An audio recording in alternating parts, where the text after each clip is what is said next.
¿Imaginas que existiera un secreto tan explosivo sobre Jesús que la Iglesia lo mantuviera oculto durante 2000 años? Prepárate para descubrir algo que va a revolucionar todo lo que creías saber sobre el cristianismo. Existe un hombre que compartió la infancia con el Mesías, que durmió bajo el mismo tejado, que escuchó sus primeras palabras sagradas directamente de sus labios, y que después de la crucifixión se transformó en una de las figuras más influyentes del cristianismo primitivo. Sin embargo, su nombre ha sido sistemáticamente borrado, minimizado y enterrado en las profundidades de la historia religiosa. Este hombre era Jacobo, también llamado Santiago el Justo, y aquí viene lo más perturbador. No era simplemente otro discípulo, era el hermano biológico de Jesucristo. Mientras millones veneran a Pedro como el gran sucesor, pocos saben que había alguien con una autoridad aún más profunda, alguien que conocía secretos que jamás fueron revelados a los 12 apóstoles, alguien que recibió apariciones exclusivas del Cristo resucitado, alguien que lideró la iglesia de Jerusalén con una santidad tan radical que incluso sus enemigos lo llamaban el Justo. Pero aquí surge la pregunta que va a cambiar tu perspectiva para siempre. Si Jacobo era tan sagrado, tan poderoso, tan cercano a Jesús, ¿por qué la institución religiosa decidió silenciarlo? ¿Qué secretos portaba que resultaban tan peligrosos para el poder establecido? Si llegaste hasta aquí, no es casualidad. Tal vez el Espíritu te está preparando para una revelación que pocos han tenido el valor de enfrentar. Pero antes de sumergirnos en esta verdad prohibida, necesito pedirte algo crucial. ¿Cuántos videos como este has visto sin presionar ese botón de suscripción? La mayoría de quienes nos acompañan no están suscritos, pero si realmente buscas la verdad que las instituciones religiosas prefieren ocultar, suscríbete ahora mismo. Porque lo que estás a punto de descubrir jamás lo escucharás desde un púlpito tradicional. Hoy vamos a desenterrar la historia prohibida del hermano olvidado de Jesús. Un relato cargado de poder, traición, secretos místicos y revelaciones que podrían transformar tu fe para siempre. ¿Estás preparado para la verdad? Los nombres resuenan a través de los siglos. Pedro, el impulsivo pescador que negó a Cristo. Juan, el discípulo amado. Pablo, el perseguidor convertido. Incluso Judas Iscariote tiene su lugar infame en la historia. Pero hay un nombre que susurra desde las sombras de las Escrituras, ocultando uno de los enigmas más monumentales del cristianismo. Jacobo, también conocido como Santiago el Justo. No estamos hablando de Santiago el Mayor, uno de los 12 apóstoles, ni de Santiago el Menor.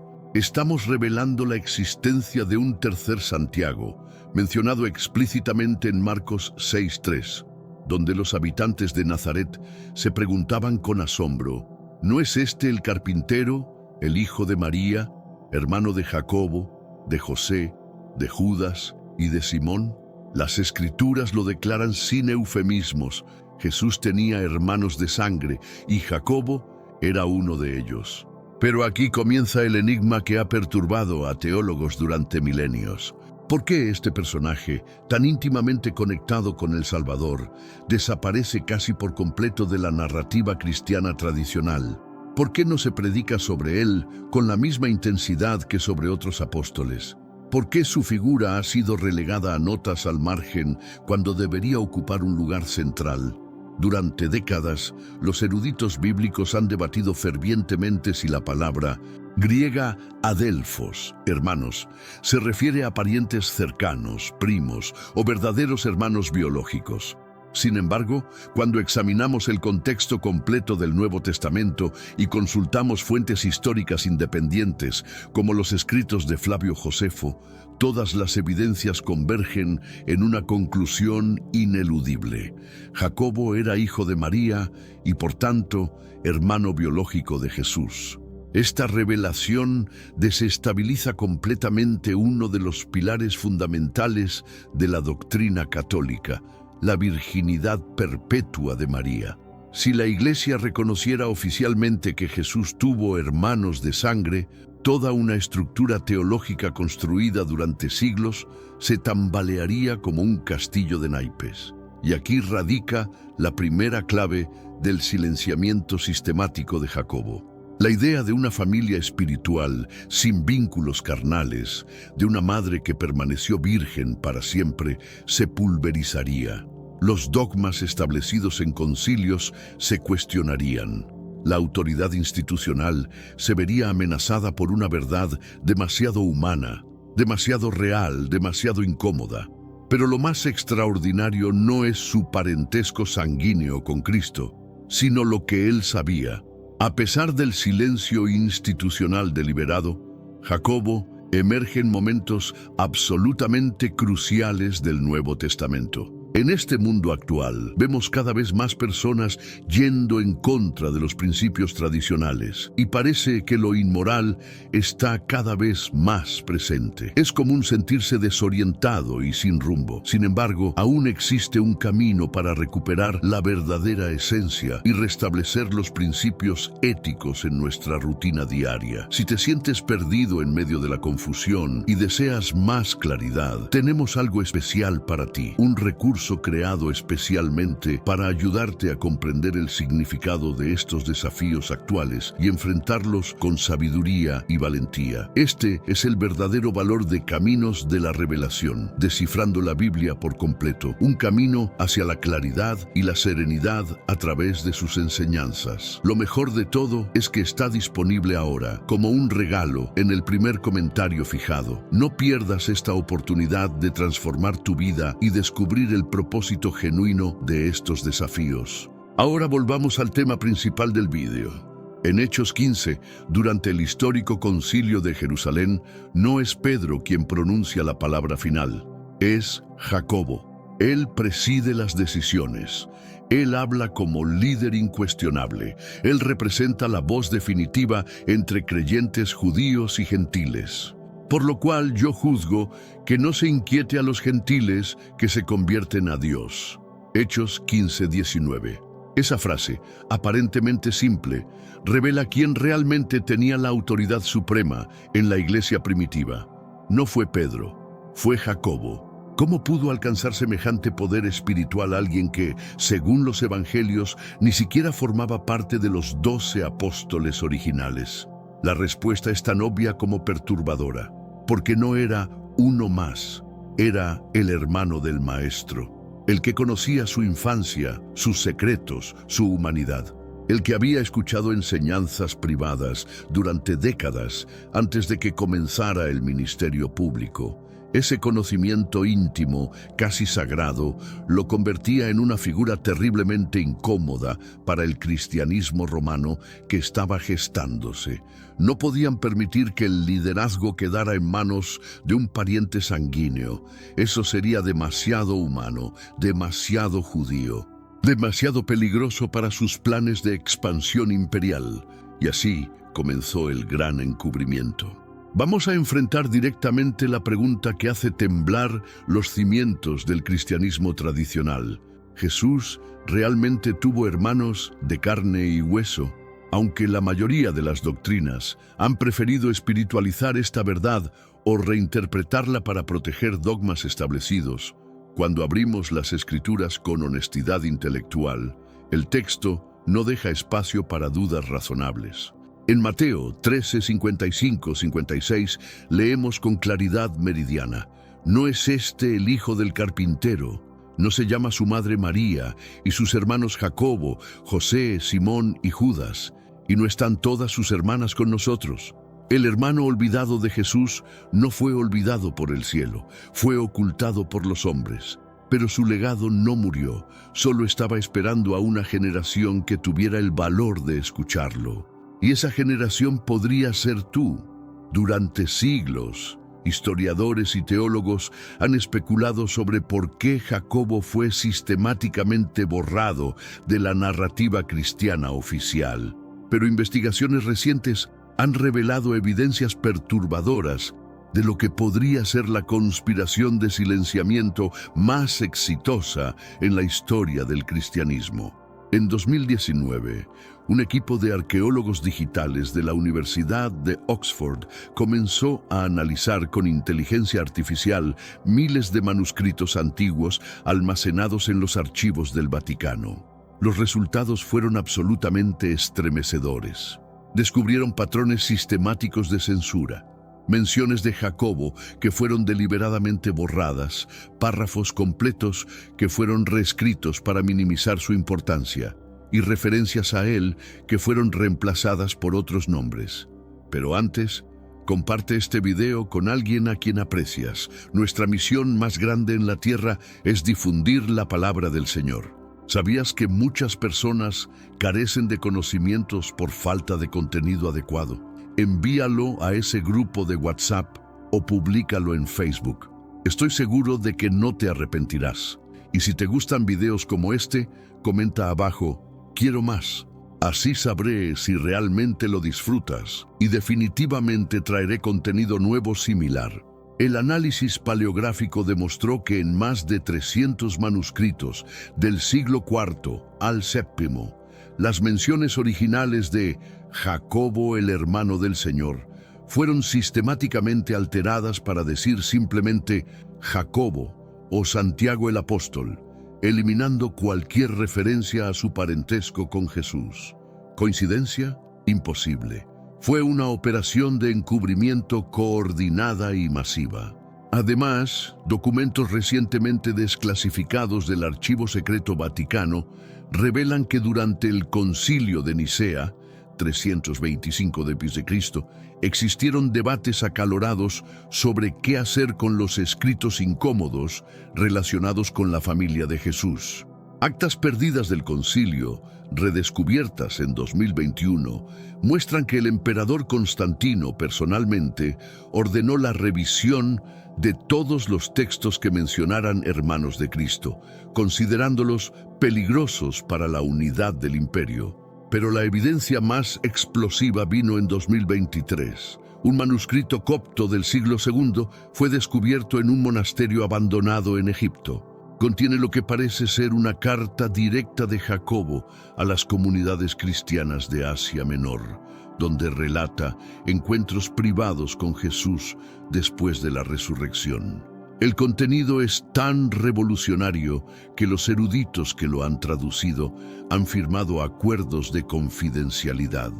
Se rumora que contiene enseñanzas específicas sobre la naturaleza divina de Cristo, que podrían redefinir la cristología moderna.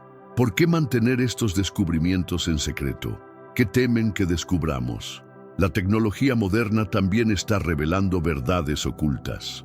Análisis espectroscópicos de frescos antiguos en catacumbas romanas han descubierto pinturas originales de Jacobo que fueron posteriormente cubiertas con imágenes de otros santos.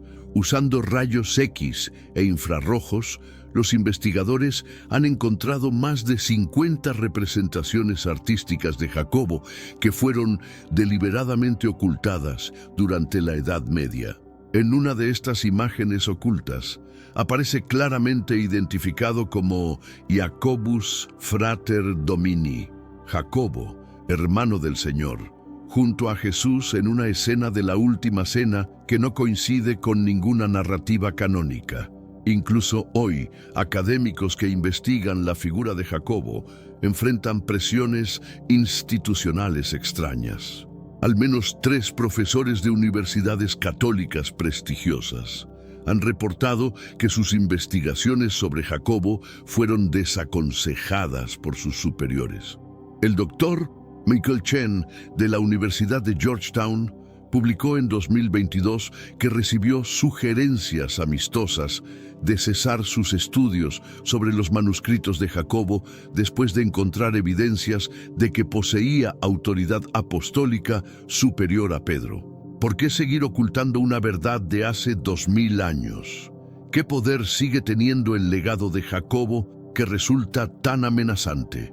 La respuesta puede estar en el resurgimiento global de cristianos que buscan un retorno a las raíces, alejándose de las instituciones tradicionales. Movimientos como los cristianos hebreos, que reconocen a Jacobo como el verdadero sucesor de Jesús, están creciendo exponencialmente en América Latina, África y Asia. En países como Etiopía, Brasil y Filipinas, millones de creyentes ya veneran a Santiago el Justo, hermano de Cristo, como figura central de su fe, creando iglesias independientes que desafían la autoridad romana. El silenciamiento de Jacobo ya no está funcionando. La verdad está saliendo a la luz. Una de las evidencias más contundentes sobre la importancia de Jacobo proviene de fuentes que la propia Iglesia considera absolutamente confiables: los padres de la Iglesia primitiva. Sin embargo, estas referencias han sido cuidadosamente omitidas de la enseñanza popular durante siglos. Clemente de Alejandría, 150-215 de Cristo. Uno de los teólogos más respetados de la Iglesia primitiva, escribió en sus Hipotiposes, obra parcialmente perdida pero citada por otros autores: después de la ascensión del Salvador, Pedro, Santiago, el mayor, y Juan no reclamaron honor especial, aunque habían sido privilegiados por el Salvador, sino que eligieron a Santiago el Justo como obispo de Jerusalén. ¿Por qué esta cita nunca se enseña en seminarios? Porque establece claramente que los propios apóstoles más cercanos a Jesús reconocieron la supremacía de Jacobo. Eusebio de Cesarea, 260-340 d.C., el padre de la historia eclesiástica, registra múltiples testimonios sobre Jacobo que resultan perturbadores para la narrativa oficial. Santiago, quien era llamado hermano del Señor, porque él también era llamado hijo de José. Este Santiago, a quien los antiguos llamaron el Justo debido a la excelencia de su virtud, fue el primero en recibir el episcopado de la Iglesia en Jerusalén. Eusebio claramente identifica a Jacobo como hermano biológico de Jesús y como el primer líder legítimo de la Iglesia cristiana. ¿Por qué estos testimonios se mantienen en las notas académicas pero nunca llegan a las homilías dominicales? Jerónimo de Estridón, 347-420 d.C., traductor de la Vulgata y uno de los eruditos más importantes del cristianismo, escribió en su obra De Viris Illustribus: Jacobo, quien es llamado hermano del Señor, gobernó la iglesia de Jerusalén por 30 años, hasta el 7º año de Nerón, y fue precipitado del pináculo del templo por los fariseos y escribas, y después fue golpeado hasta la muerte con un madero de batanero. Jerónimo no solo confirma el parentesco sanguíneo, sino que establece que Jacobo lideró la iglesia de Jerusalén durante 30 años. Ningún otro líder cristiano primitivo tuvo un reinado tan largo y estable. Lo más perturbador es que estas citas existen en las obras completas de estos padres de la Iglesia, pero han sido sistemáticamente omitidas de las antologías, compendios y materiales de estudio que usan millones de cristianos. En las ediciones populares de lecturas de los padres de la Iglesia, utilizadas en seminarios católicos y protestantes, estas referencias específicas sobre Jacobo han sido editadas o colocadas en apéndices técnicos que pocos leen. ¿Quién decidió que estas verdades históricas no eran apropiadas para el conocimiento general de los creyentes? Orígenes de Alejandría, 185-254 d.C., escribió en su Comentario sobre Mateo: Pablo no habría llamado a Jacobo hermano del Señor si no hubiera sido verdaderamente su hermano según la carne. Y este Jacobo era tan venerado por el pueblo que incluso Anás, siendo sumo sacerdote, no se atrevía a tocarlo sin el permiso del pueblo. Epifanio de Salamina, 315-403 d.C., registra en su Panarión: Jacobo, el hermano del Señor, sucedió inmediatamente al trono de la Iglesia, junto con los apóstoles. Ha sido llamado el Justo por todos desde los tiempos de nuestro Señor hasta el presente. Estos testimonios son unánimes, provienen de diferentes siglos y regiones, y todos confirman la misma verdad.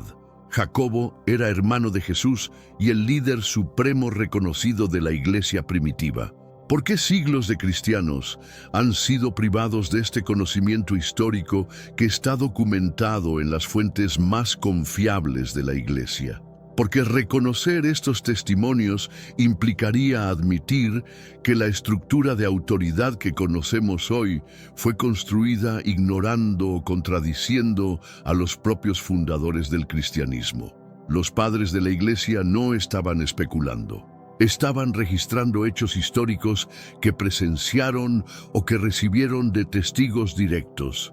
Su testimonio unánime sobre Jacobo no es teoría teológica, es historia documentada que ha sido deliberadamente censurada, mientras las instituciones religiosas continúan manteniendo su silencio sobre Jacobo.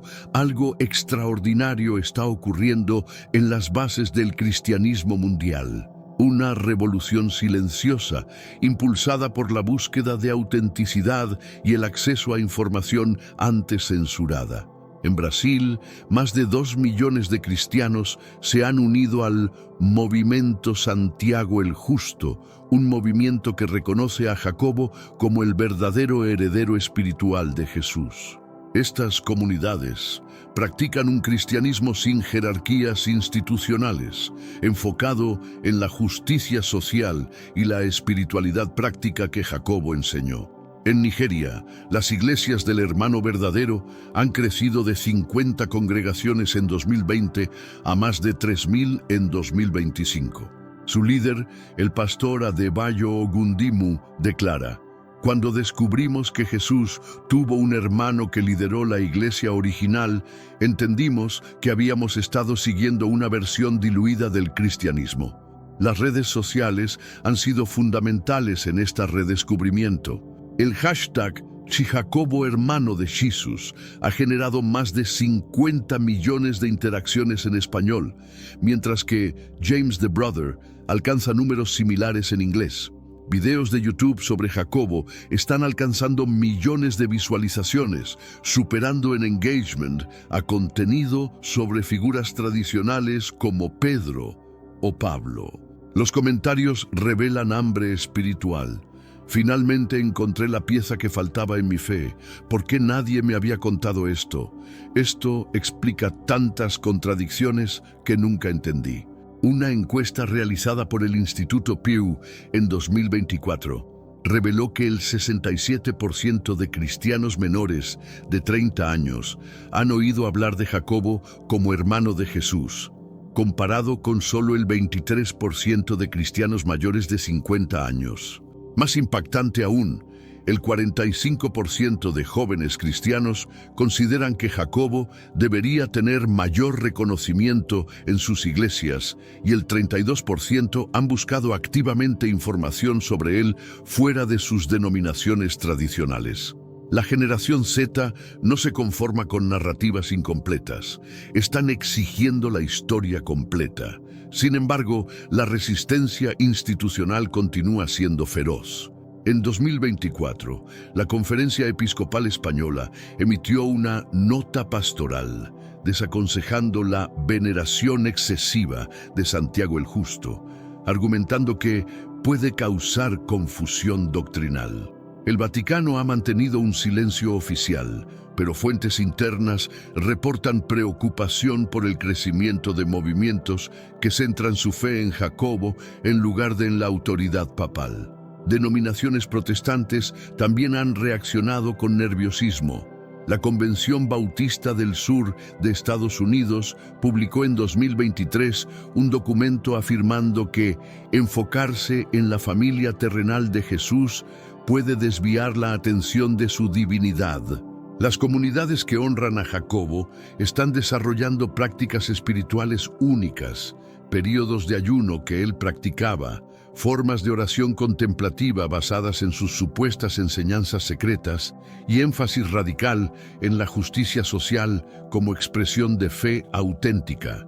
En Etiopía, donde Jacobo siempre ha sido venerado, peregrinos de todo el mundo viajan para visitar el templo de Santiago el Justo, donde según la tradición local se conservan reliquias del hermano de Jesús. En Israel, un grupo de cristianos mesiánicos ha establecido la comunidad de Jacobo en Jerusalén, intentando reconstruir la iglesia primitiva tal como él la dirigió, incluyendo observancia del sábado y fiestas judías. Lo más extraordinario es que el silenciamiento de Jacobo está creando exactamente lo que las instituciones temían: un cristianismo descentralizado, auténtico y libre del control jerárquico.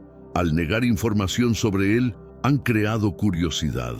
Al minimizar su importancia, han provocado investigación independiente. Al mantenerlo en las sombras, han generado una búsqueda masiva de luz. El hermano olvidado de Jesús está siendo redescubierto no por las instituciones, sino a pesar de ellas. Y tú que estás escuchando esto, formas parte de esta revolución silenciosa. No por casualidad llegaste hasta aquí. No por accidente estás descubriendo estas verdades. Tal vez el Espíritu te está preparando para ser parte de una nueva generación de creyentes que no se conforman con medias verdades, que buscan la autenticidad por encima de la comodidad institucional. El legado de Jacobo no necesita templos dorados ni ceremonias pomposas. Necesita corazones valientes dispuestos a vivir la fe como él la vivió, radical, auténtica, transformadora. ¿Estás preparado para ser parte de esta revolución? Hemos llegado al final de un viaje que ha desenterrado una de las verdades más explosivas del cristianismo. Lo que comenzó como la historia de un hermano olvidado se ha convertido en la revelación de una conspiración de silenciamiento que ha durado 2 milenios. Jacobo, el hermano de Jesús, no fue solo un pariente más. Era el guardián de secretos, el receptor de revelaciones exclusivas, el líder legítimo de la iglesia primitiva y el testigo más íntimo de la humanidad del Salvador. Su historia no es solo historia antigua. Es una llave maestra que abre verdades que han estado cerradas para millones de creyentes durante demasiado tiempo. Hemos descubierto que Jesús tuvo hermanos biológicos, claramente establecido en las Escrituras. Jacobo era respetado incluso por enemigos del cristianismo por su santidad radical. Él, no Pedro, tenía la autoridad final en la iglesia de Jerusalén. Recibió apariciones exclusivas del Cristo resucitado. Su figura fue sistemáticamente borrada por conveniencia política e imperial. Los padres de la iglesia testimoniaron unánimemente sobre su importancia. Manuscritos perdidos y hallazgos arqueológicos confirman su autoridad suprema. Una revolución silenciosa está redescubriéndolo en el siglo XXI. Pero más importante que los hechos históricos es el impacto personal. ¿Qué vas a hacer tú con esta verdad? ¿Vas a volver al silencio cómodo, fingiendo que nunca escuchaste esto? ¿O vas a permitir que la vida radical de Jacobo transforme tu comprensión de lo que significa seguir a Cristo? Jacobo nos enseña que la verdadera fe no es un título honorífico, es una cruz diaria. No es un ritual dominical, es una revolución interior. No es una tradición heredada, es una decisión personal de vivir como Jesús vivió. El hermano olvidado de Jesús está gritando desde las páginas censuradas de la historia. Su voz no fue silenciada por el cielo, fue ocultada por los hombres. Pero su legado no murió, solo estaba esperando a una generación que tuviera el valor de escucharlo, esperando a corazones que no se conformaran con medias verdades, esperando a creyentes que buscaran autenticidad por encima de comodidad. Esa generación eres tú. Si este mensaje tocó tu alma, si estas revelaciones despertaron algo dentro de ti, entonces tienes una responsabilidad sagrada: no permitir que esta verdad vuelva a ser silenciada. Compártela Investígala, vívela, no porque yo te lo pida, sino porque Jacobo el justo, hermano de nuestro Señor Jesucristo, merece que su historia sea conocida, su sacrificio recordado y su mensaje vivido. ¿Cuántos videos como este has visto sin suscribirte? Si realmente buscas la verdad que las instituciones prefieren ocultar, suscríbete ahora mismo y activa las notificaciones, porque esta es solo la punta del iceberg de verdades prohibidas que necesitan ser reveladas. Comparte este video con alguien que amas. Tal vez esa persona también necesita despertar a la realidad de que el cristianismo que conocemos fue filtrado, editado y manipulado para servir a intereses que Jesús nunca habría aprobado. En algún lugar entre la historia oficial y la verdad silenciada, Jacobo sigue caminando. No como un fantasma del pasado, sino como una presencia viva que llama a la autenticidad, a la justicia, a la fe sin compromisos. Su sangre derramada injustamente sigue clamando, no por venganza, sino por restauración, no por poder, sino por pureza, no por gloria, sino por verdad. Y tú que llegaste hasta aquí, tú que escuchaste hasta el final, ya no puedes decir que no sabías. Ya no puedes vivir en la ignorancia cómoda. Ahora sabes que hubo otro camino, otra autoridad, otra historia, la historia del hermano que conocía los secretos del Salvador. ¿Qué vas a hacer con este conocimiento? El hermano olvidado de Jesús no ha sido olvidado por el cielo. Solo estaba esperando que tú lo recordaras. Vas a recordarlo. Lenguaje utilizado en el griego original es adelphos y adelphai, términos que indican hermanos y hermanas del mismo vientre, no primos ni parientes lejanos. Si el autor hubiera querido referirse a primos, habría usado anepsios, como en Colosenses 4:10. Si hubiera querido indicar parientes genéricos, habría empleado súgenes, como en Lucas 1:36. Pero eligió deliberadamente adelphos, la palabra más específica para hermanos biológicos. ¿Por qué entonces tanta resistencia institucional para aceptar lo que parece lingüísticamente evidente? La respuesta yace en siglos de construcción dogmática. Desde los primeros concilios ecuménicos se estableció que María debía ser venerada como Aei Partenos, la siempre virgen. No solo antes del nacimiento de Jesús, sino también después. Afirmar que tuvo otros hijos sería, según esta perspectiva, una profanación de su pureza. Pero esa veneración no puede estar por encima de la verdad revelada en las Escrituras. Si Dios quiso que Jesús naciera en una familia con hermanos, con una madre humana y con vínculos reales y tangibles, ¿quiénes somos nosotros para negar esa realidad por conveniencia teológica? Imagínalo por un momento. Jesús compartiendo la mesa familiar con Jacobo, trabajando lado a lado en el taller de carpintería de José, hablando de sueños, de fe, de la voluntad del Padre durante esas noches silenciosas en Nazaret. Jacobo observando a su hermano mayor crecer en sabiduría y gracia. ¿Cómo sería despertar cada día sabiendo que tu hermano mayor es el Mesías prometido? ¿Y cómo sería para Jesús convivir con alguien que después lideraría su iglesia en la ciudad santa? Esta relación íntima no es un detalle teológico irrelevante, es parte esencial del misterio de la encarnación.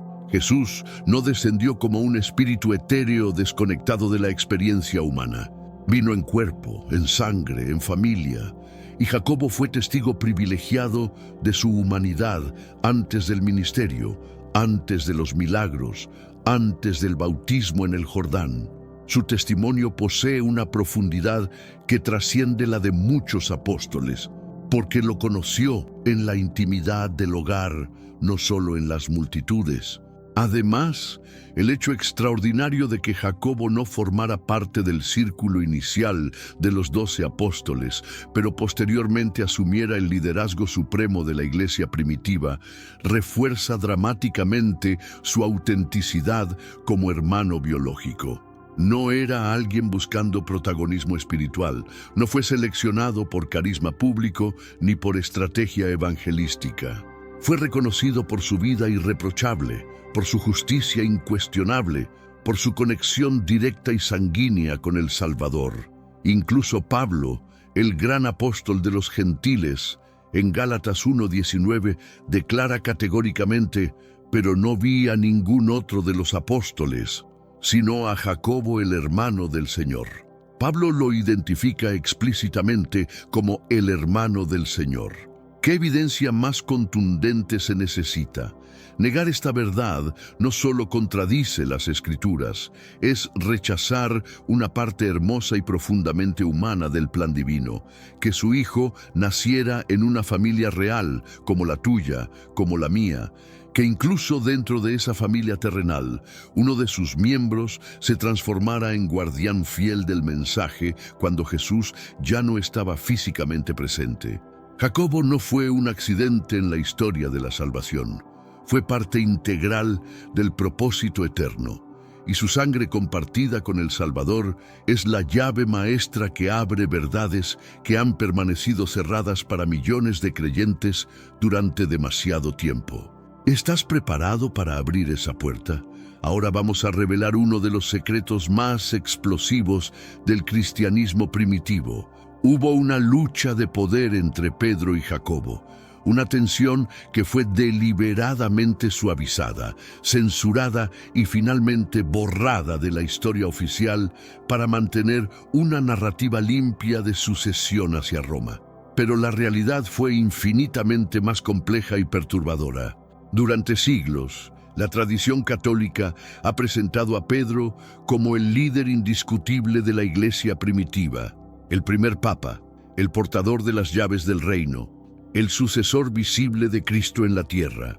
Sin embargo, cuando examinamos los escritos del Nuevo Testamento sin los filtros institucionales, emerge una figura que parece poseer una autoridad aún más profunda y determinante: Jacobo, el hermano del Señor. Y esto desvela una verdad que hace tambalear los fundamentos del poder eclesiástico. En el Concilio de Jerusalén, Hechos 15, los apóstoles y ancianos se congregaron para resolver la primera crisis existencial del cristianismo. ¿Debían los gentiles convertidos seguir la ley judía para alcanzar la salvación? Pedro se levantó y habló con pasión. Pablo también presentó su testimonio, pero fue Jacobo quien pronunció la decisión final y definitiva. En el versículo 19, sus palabras resuenan con autoridad incuestionable: «Por lo cual yo juzgo que no se inquiete a los gentiles que se convierten a Dios». Esa frase, aparentemente sencilla, revela quién realmente tenía la palabra decisiva en la iglesia primitiva. No fue Pedro, fue Jacobo. Y no se trató de una intervención casual o diplomática, era el reconocimiento tácito de que él poseía la autoridad suprema sobre la comunidad de creyentes en Jerusalén, el epicentro espiritual del cristianismo naciente. ¿Por qué entonces se le ha dado tan poca visibilidad a esta figura en la tradición posterior? La explicación yace en el proceso deliberado de consolidación del poder eclesiástico. Roma necesitaba urgentemente una figura que pudiera simbolizar autoridad universal y expansión imperial. Pedro, con su presencia en la capital del imperio y su carácter impulsivo pero maleable, se convirtió en la elección estratégica perfecta. Jacobo, por el contrario, representaba problemas insolubles para esta agenda. Era demasiado judío, demasiado enraizado en Jerusalén, demasiado incómodo. Su liderazgo estaba fundamentado en la comunidad original, no en el aparato burocrático que se expandía hacia las provincias del imperio. Su autoridad provenía de la sangre y la santidad, no de la política religiosa, y eso generó una fricción inevitable que divide el cristianismo hasta hoy. Aunque esta tensión no se menciona explícitamente en los textos canónicos, por razones obvias, los estudiosos del cristianismo primitivo reconocen que Jacobo y Pedro representaban dos visiones radicalmente diferentes del futuro de la fe. Una centrada en la fidelidad inquebrantable a las raíces hebreas, la otra más dispuesta a la romanización y helenización del mensaje. Una enfocada en la pureza doctrina, la otra en la expansión estratégica. Una fundamentada en la autoridad sanguínea y espiritual, la otra en la autoridad institucional y política. Esta división se hizo aún más evidente con el tiempo. Pablo, quien tuvo confrontaciones directas y públicas con Pedro por temas de hipocresía, Gálatas 2:11-14, nunca se enfrentó a Jacobo con la misma dureza. Al contrario, lo respetaba profundamente y lo reconocía como autoridad suprema. En Gálatas 2:9, Pablo se refiere a Jacobo como una de las columnas de la iglesia, colocándolo incluso antes que Pedro en su enumeración.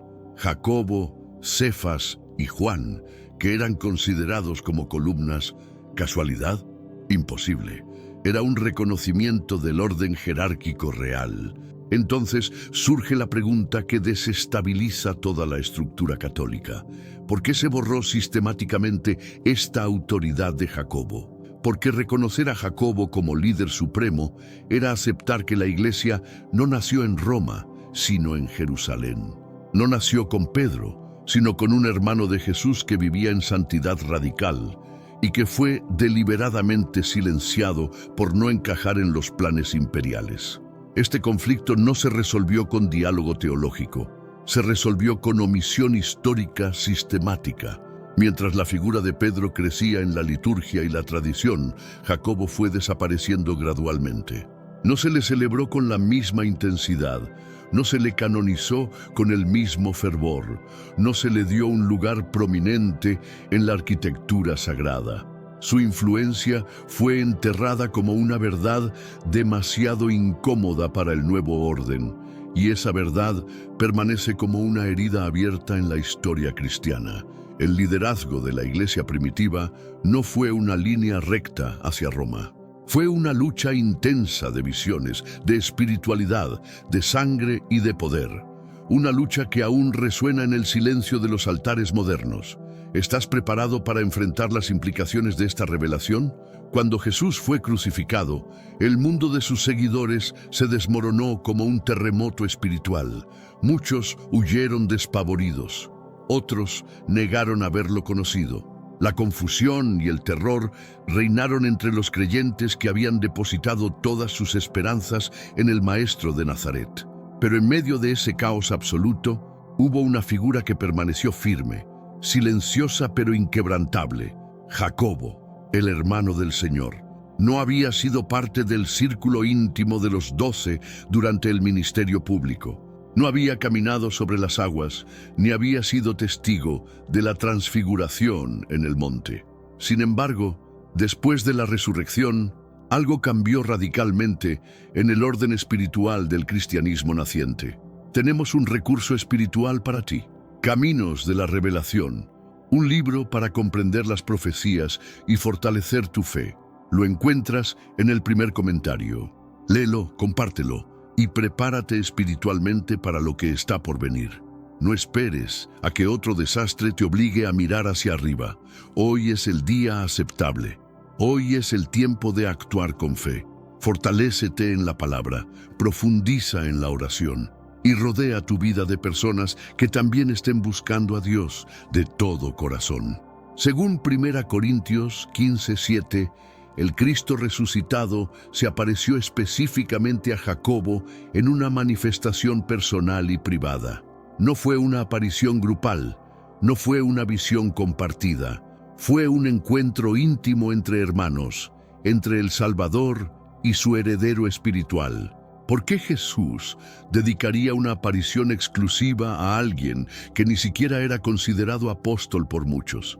La respuesta resuena como un trueno en la historia silenciada, porque Jacobo fue elegido como el guardián supremo de la fe, el heredero legítimo del mensaje dentro de la comunidad original en Jerusalén. Después de la ascensión, mientras los discípulos se dispersaban hacia los confines del mundo conocido, fue Jacobo quien asumió el liderazgo en la ciudad santa, no por ambición personal, no por estrategia política, por reconocimiento unánime de su autoridad moral y espiritual. Era respetado no solo por los seguidores de Jesús, sino también por multitudes de judíos religiosos que, aunque no aceptaban al Nazareno como Mesías, veneraban a Jacobo como el justo por su vida absolutamente consagrada. Las fuentes históricas más antiguas, como Eusebio de Cesarea y Hegesipo, describen a Jacobo viviendo como un nazareo consagrado. No bebía vino, no consumía carne, vestía túnicas de lino blanco y pasaba horas interminables de rodillas orando en el templo hasta que sus rodillas se endurecieron como las de un camello. Era considerado un santo viviente, incluso por aquellos que rechazaban a su hermano como el Cristo. Esta reputación excepcional le permitió convertirse en el puente sobrenatural entre el judaísmo tradicional y el cristianismo emergente, una función que ningún otro discípulo pudo desempeñar con semejante autoridad y respeto universal. Jacobo no buscaba fama mediática. No predicaba en estadios multitudinarios, no fundaba iglesias en tierras lejanas para aumentar su influencia, pero desde su posición estratégica en Jerusalén, tomaba las decisiones más cruciales para la supervivencia y expansión de la fe. Fue él quien estableció las condiciones mínimas para los gentiles convertidos, protegiendo la unidad entre cristianos de origen judío y los nuevos creyentes procedentes de otras culturas. Su enfoque era revolucionariamente inclusivo, pero absolutamente fiel a las raíces bíblicas. No permitía que se destruyeran las enseñanzas fundamentales de la Torá, pero tampoco que se impusieran como obstáculos insuperables para la gracia divina. Ese equilibrio perfecto lo transformó en una figura clave, pero también terriblemente incómoda para quienes buscaban un cristianismo completamente divorciado de Israel y totalmente alineado con Roma. Muchos se preguntan por qué Jacobo no aparece más prominentemente en los evangelios. La explicación es cristalina. Estos libros fueron escritos después de la resurrección, cada uno con una intención teológica específica. El foco estaba en presentar a Jesús como el Hijo de Dios, no en detallar la política interna de sucesión en la iglesia primitiva. Sin embargo, los Hechos de los Apóstoles, las cartas paulinas y los testimonios históricos independientes revelan una verdad incuestionable. Jacobo fue el verdadero sucesor espiritual del Nazareno, no por imposición autoritaria, no por manipulación eclesiástica, por legitimidad absoluta. Era de su sangre, conocía su corazón íntimo y su vida reflejaba las enseñanzas de Jesús como pocos seres humanos en la historia. El hecho de que haya sido sistemáticamente relegado a un papel secundario no fue casualidad histórica. Fue una decisión deliberada con implicaciones teológicas monumentales. Reconocer a Jacobo como el primer gran líder del cristianismo significaría revisar la base completa de la sucesión apostólica. Significaría aceptar que el liderazgo no fue otorgado a quien habló más fuerte o a quien se posicionó políticamente mejor. Significaría aceptar que la autoridad verdadera fue conferida a quien vivió más cerca del corazón sagrado de Cristo. Y esa es una verdad que tú estás redescubriendo hoy, no por casualidad, sino por propósito divino. La Biblia que tienes en tus manos no es el único lugar donde se menciona a Jacobo, aunque su figura fue sistemáticamente minimizada en los textos canónicos. Su presencia resurge con una fuerza apocalíptica en escritos que la institución religiosa decidió censurar, ocultar y prohibir.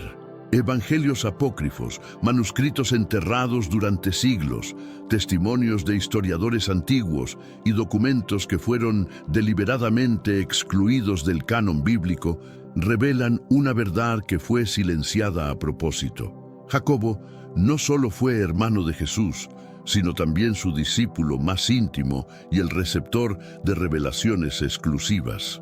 En el Evangelio de los Hebreos, un texto ancestral utilizado por las comunidades cristianas judías, se narra que Jesús, después de resucitar, se apareció personalmente a Jacobo con palabras que nunca fueron incluidas en las escrituras oficiales.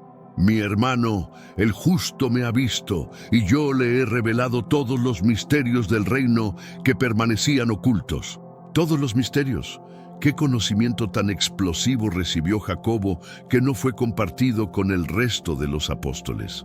Esta revelación directa indica que Jacobo fue receptor de enseñanzas exclusivas, de sabiduría esotérica, de conocimientos espirituales que no fueron transmitidos a ningún otro discípulo. Era, en palabras del propio Jesús resucitado, el depositario de todos los misterios. En el enigmático Evangelio de Tomás, uno de los manuscritos más antiguos del cristianismo primitivo, encontramos pasajes que identifican a Jacobo como el primero que recibirá la guía divina después de la partida del Maestro. Aunque estos textos no fueron aceptados en el canon oficial, multitudes de cristianos primitivos los leían, los veneraban y los consideraban tan sagrados como los evangelios que conocemos hoy. Su exclusión no fue por falta de autenticidad, sino por inconveniencia política y teológica. Pero aquí viene lo más perturbador. En los reconocimientos clementinos, una obra atribuida a Clemente de Roma, se describe a Jacobo con un título que hace tambalear todos los fundamentos de la jerarquía católica: el obispo de obispos, el líder universal de toda la Iglesia en Jerusalén. Su autoridad era tan absoluta que incluso Pedro le rendía cuentas y le solicitaba aprobación para sus decisiones. Esto destroza completamente la narrativa oficial que coloca a Pedro como cabeza universal indiscutible. ¿Y por qué estos textos fueron marginados y finalmente prohibidos? Porque abrir esa puerta implicaría aceptar la autoridad suprema de un hombre que fue deliberadamente silenciado por no encajar en la narrativa imperial romana. Pero no solo contamos con textos cristianos. La historia secular también atestigua la importancia extraordinaria de Jacobo. El historiador judío Flavio Josefo, en sus Antigüedades Judías, libro 20, capítulo 9, menciona explícitamente a Jacobo, hermano de Jesús, llamado el Cristo, y relata su martirio a manos del sumo sacerdote Ananías. Este es uno de los pocos registros históricos independientes que confirma simultáneamente la existencia de Jesús y de Jacobo como hermanos. Un testimonio extrabíblico y contemporáneo que la Iglesia reconoce, pero mantiene cuidadosamente en los márgenes de la enseñanza popular. ¿Por qué? Porque abrir esa evidencia implicaría también aceptar todo lo que ella conlleva. En los textos gnósticos descubiertos en Nag Hammadi, como el primer Apocalipsis de Santiago, encontramos revelaciones aún más explosivas. Jesús se dirige a Jacobo como mi hermano y le dice que será quien revele los secretos del reino a los elegidos. En este texto, Cristo declara: Jacobo, yo te he llamado mi hermano, aunque no lo eras solo según la carne, porque te he revelado todo lo que es oculto para los demás. Estas palabras sugieren que Jacobo no fue simplemente receptor de doctrina ordinaria, sino heredero de un legado espiritual oculto, posiblemente demasiado profundo y revolucionario para ser revelado a las masas. Es crucial entender que Jesús enseñaba en niveles progresivos, a las multitudes en parábolas, a los discípulos con explicaciones más claras, pero a unos pocos selectos, como Pedro, Juan y especialmente Jacobo, les revelaba los misterios más profundos del reino celestial. Esta metodología de enseñanza íntima está perfectamente alineada con sus propias palabras en Mateo 13:11. A vosotros os es dado saber los misterios del reino de los cielos, mas a ellos no les es dado. Jacobo, por su cercanía sanguínea y santidad de vida excepcional, fue un canal especial para ese tipo de revelación mística. Y quizás por eso exactamente su figura fue silenciada sistemáticamente, porque portaba una sabiduría que el poder institucional no podía controlar, manipular ni comercializar. Estas revelaciones no eran solo intelectuales. Eran experiencias transformadoras que elevaron a Jacobo a un nivel de espiritualidad tan radical que ya no temía la muerte, ya no deseaba reconocimiento mundano, ya no vivía para los hombres. Su única meta era agradar al Padre Celestial, exactamente como Jesús lo había hecho. Y ese conocimiento directo no venía de libros teológicos ni de discursos académicos. Venía de una transmisión directa de espíritu a espíritu, de hermano a hermano, de maestro a heredero. Tal vez nunca sepamos completamente todo lo que Jesús reveló a Jacobo. Tal vez parte de ese conocimiento se perdió en las cenizas del tiempo y la censura institucional. Pero una realidad es innegable. Jacobo recibió algo que transformó completamente su existencia. Pasó de ser un hermano escéptico durante el ministerio público a convertirse en un líder espiritual imparable después de la resurrección. De un hombre común a un testigo ferviente e incorruptible. De un simple familiar a uno de los santos más puros que jamás hayan caminado sobre esta tierra. Y si Jesús confió en él los secretos más sagrados del reino, ¿no deberíamos nosotros también redescubrir su voz, su mensaje, su legado prohibido? En 1947, un pastor beduino hizo un descubrimiento que cambiaría para siempre nuestra comprensión del cristianismo primitivo. En las cuevas de Qumran, cerca del Mar Muerto, se encontraron manuscritos que habían estado ocultos durante casi 2000 años. Y entre esos pergaminos ancestrales hay referencias veladas pero inequívocas a una figura que los eruditos han identificado como Jacobo el Justo.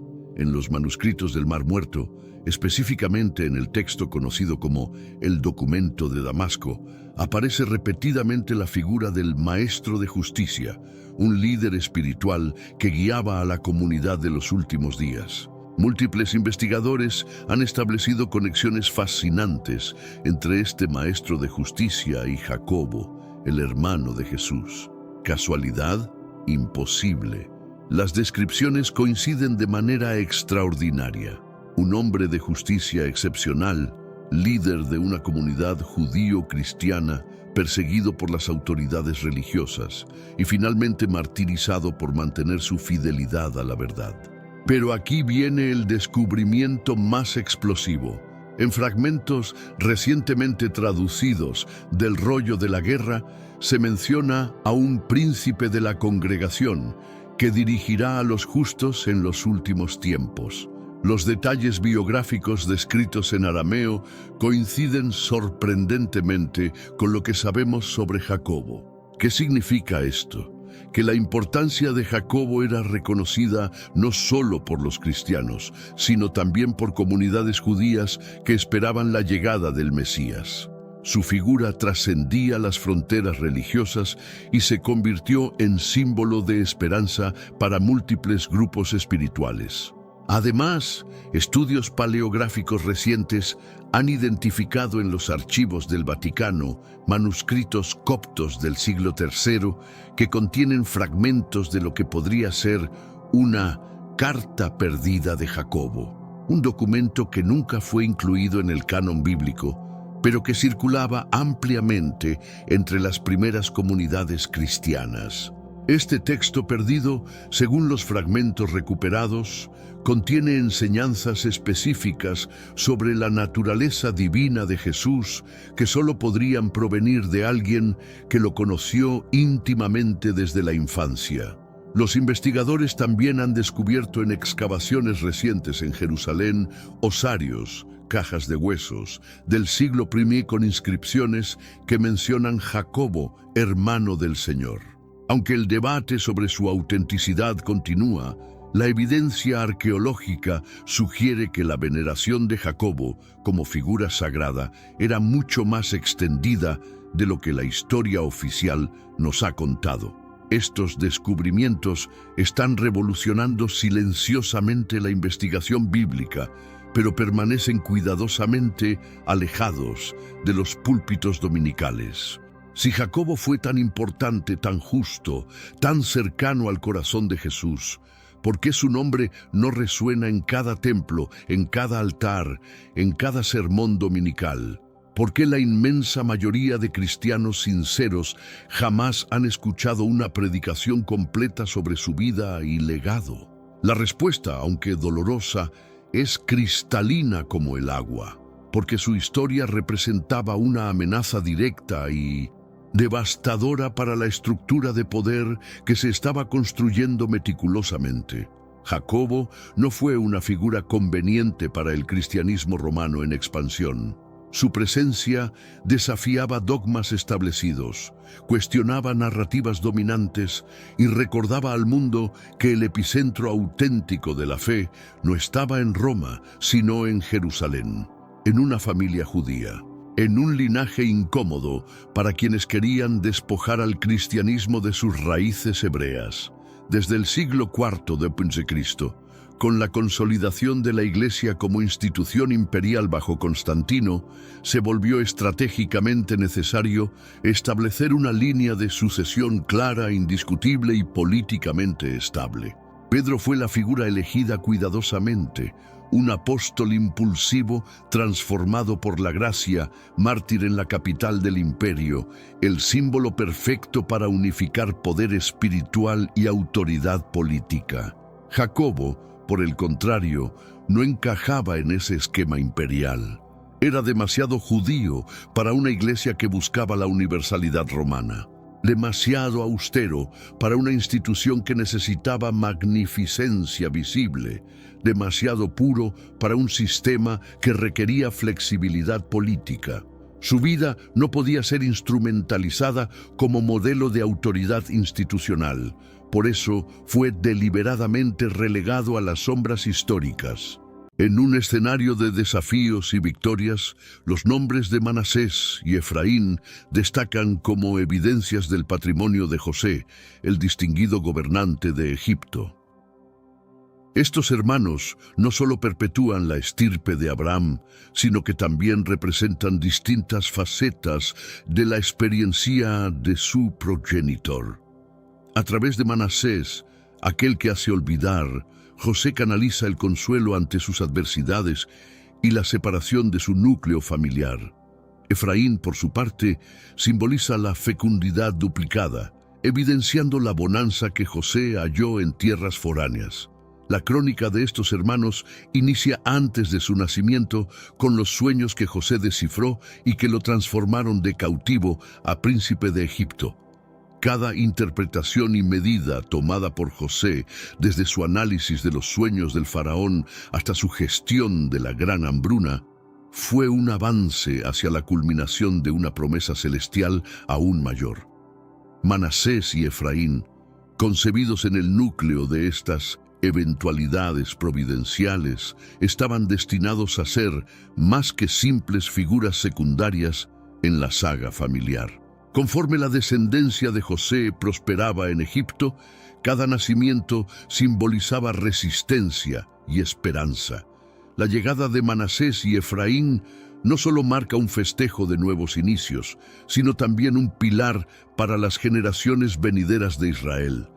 Ellos son el enlace entre los compromisos con los patriarcas y la lealtad constante de Dios durante épocas convulsas. Sus existencias y legados se entrelazan profundamente con los sucesos que moldearon la saga de su linaje y, consecuentemente, la de una nación completa. En los momentos siguientes, explorarás todos los enigmas y revelaciones detrás de esta selección trascendental que transformó las vidas de Manasés y Efraín. Permanece atento hasta el final del video, ya que esta narrativa poco conocida seguramente te impactará. Pero antes, difunde este video con alguien especial. Como creyentes, nuestro cometido es propagar la palabra del Señor lo más ampliamente posible. Asenate, a menudo relegada tras la figura de su esposo José, juega un rol esencial en este relato de herencia y compromiso. Como hija de Potifera, sacerdote de On, su matrimonio con José no solo representa la fusión de culturas, sino también la unión de propósitos divinos. La fecundidad de Asenate, evidenciada en el nacimiento de Manasés y Efraín, es un símbolo de la bendición divina sobre José y su familia, en un periodo donde la supervivencia de muchos dependía de la sabiduría y providencia de José. Esta alianza matrimonial no fue únicamente un lazo personal, sino también una maniobra estratégica que consolidó la posición de José en la sociedad egipcia.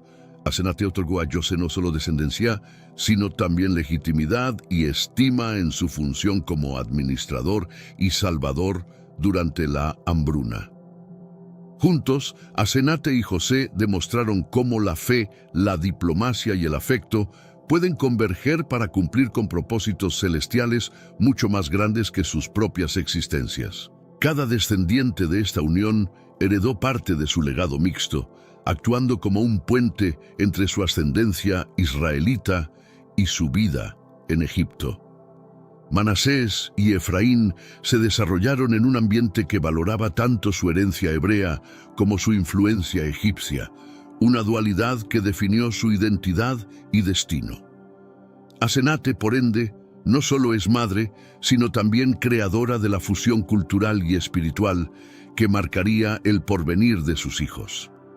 El primogénito de José, Manasés, lleva un nombre que tanto testimonia como proclama: Dios me ha hecho olvidar todas mis penurias y mi familia paterna, proclamó José al nombrarlo, Génesis 41:51.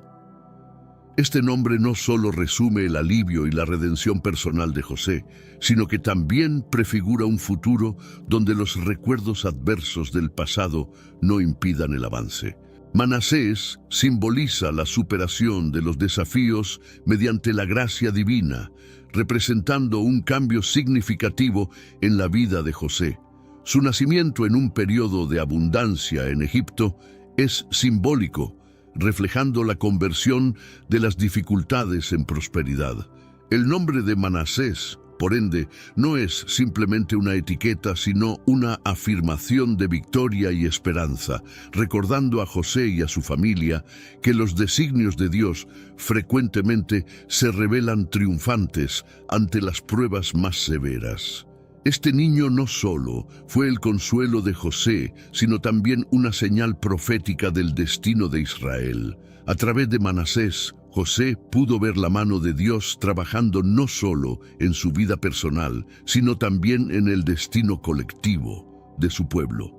La historia de Manasés se convierte así en un espejo de la historia de redención y supervivencia que caracteriza al pueblo israelita a lo largo de las generaciones. Los primeros años de Manasés en Egipto estuvieron marcados por el contraste entre la opulencia del palacio y la sencillez de su herencia israelita. Creciendo como el hijo del segundo hombre más poderoso de Egipto, Manasés fue educado en todas las artes y ciencias egipcias, mientras que simultáneamente José se aseguraba de inculcar en él y en su hermano Efraín las tradiciones y creencias de su pueblo. Esta dualidad cultural no solo enriqueció a Manasés, sino también lo preparó para ser un líder que entendería y manejaría la complejidad de su identidad híbrida. Durante estos años formativos, Manasés aprendió a equilibrar su legado hebreo con su vida egipcia, una habilidad que sería fundamental para su futuro rol como líder de una de las tribus de Israel. En el palacio, Manasés no solo era testigo de la administración y la diplomacia de su padre, sino también de su profunda fe en el Dios de Abraham, Isaac y Jacob. Estas experiencias tempranas forjaron en él un carácter que valoraba tanto la prudencia como la piedad, preparándolo para los desafíos que enfrentaría como parte de una generación que viviría entre culturas. La historia de Manasés es también la historia de un joven que, a pesar de su posición privilegiada, nunca olvidó de dónde venía ni a dónde estaba destinado a ir. Su vida en Egipto, llena de posibilidades y desafíos, lo preparó para eventualmente liderar su propia tribu, llevando consigo no solo el legado de su padre José, sino también las bendiciones y promesas dadas a sus ancestros. Efraín, el segundo hijo de José, nació en un contexto de continuidad y esperanza. Su nombre, que significa doble fructífero, refleja no solo la prosperidad física de Egipto durante los años de abundancia, sino también la prosperidad espiritual que su familia experimentaría en este nuevo entorno. Desde su nacimiento, Efraín fue visto como un símbolo de la doble bendición de Dios sobre José, una bendición de abundancia material y una bendición de continuación del linaje prometido. Creciendo en la corte egipcia, Efraín fue educado bajo la tutela de su padre, quien le enseñó no solo sobre la administración y el gobierno, sino también sobre la fe en el Dios de su familia. Esta educación dual fue crucial, preparando a Efraín para su futuro papel como uno de los líderes de las tribus de Israel. A través de su formación, aprendió a valorar tanto su herencia cultural como su responsabilidad espiritual. Efraín y Manasés, hermanos por sangre, fueron predestinados a encarnar visiones opuestas del destino de Israel. Mientras Manasés representaba la superación de adversidades históricas, Efraín simbolizaba la esperanza de prosperidad y crecimiento venideros. Esta dualidad se manifestaba en todos los aspectos de sus vidas, desde su formación hasta sus relaciones cotidianas, tanto en la esfera privada como en la pública. La presencia de Efraín en las Escrituras no solo es crucial por su linaje, sino también por su significado profético. Encarna la prosperidad en tiempos de dificultad, una lección constante en las crónicas del pueblo de Israel. Su existencia y herencia actuarían como un recordatorio perpetuo de que las bendiciones divinas pueden surgir incluso en los momentos más inesperados. El nombre Efraín se deriva de un término que sugiere fecundidad y crecimiento, resonando con la vida de su padre José. Dios me ha hecho fecundo en la tierra de mi sufrimiento, expresó José al nombrar a su segundo vástago. Génesis 41:52. Este apelativo no solo simboliza el bienestar material durante épocas de bonanza, sino también el bienestar espiritual y emocional de José, destacando su prosperidad incluso en el exilio. Efraín, como nombre y figura, personifica la promesa de expansión y crecimiento a través de la adversidad. Con este nombre, José transmite su optimismo y convicción en el porvenir, subrayando que las bendiciones pueden brotar aún de las situaciones más arduas. Nombrar a su hijo Efraín es así tanto un acto de agradecimiento como una visión profética de lo que sería su descendencia. La elección de este nombre marca igualmente un punto de inflexión en la saga familiar de José. Mientras Manasés simboliza una desconexión del pasado, Efraín representa un capítulo nuevo lleno de fecundidad y éxito. Este contraste en los nombres de los hijos de José enfatiza la dualidad de sus experiencias en Egipto, un sitio de tribulación transformado en fuente de salvación. El legado que Efraín propaga no es solo el de su progenitor, sino también el de una comunidad entera que, al igual que él, descubrirá formas de prosperar en tierras ajenas.